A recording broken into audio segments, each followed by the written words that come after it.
Dear friends. Well, let's see what events are happening today on the front line and not only. Support our heroes with a kind word in the comments. To spread this information, put a like. More than 50 wounded and killed among the 1st Horlivka Battalion of the occupants after the fighting near Maersk, the General Staff of the Armed Forces of Ukraine. The enemy command disbanded the said unit. The rest of the personnel was distributed to other military units. The enemy is trying to restrain the actions of the defense forces in certain areas and continues to equip defensive lines on the left bank of the Dnipro. At the same time, it does not stop offensive actions in the Bakhmut, Avdiivka and Novopavlivka directions.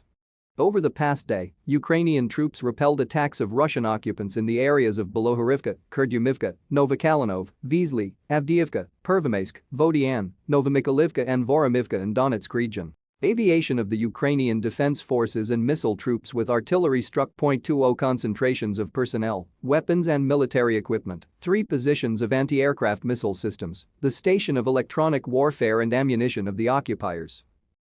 Russian occupation forces continue to suffer losses on the territory of Ukraine. Thus, as a result of fire damage to the enemy's concentration area on November 15, in the village of Denezhnikov, Luhansk region, the enemy's losses amounted to about 50 people killed and wounded. It was also confirmed that 8 occupants were eliminated and 16 armed men were wounded on November 9 near the town of Amvrosiyevka, Donetsk region. As a result of the actions of the defense forces, a railway bridge was damaged near the settlement of Chernihivka, Zaporizhzhia region. This makes it impossible to use the structure in the interests of the Russian occupiers.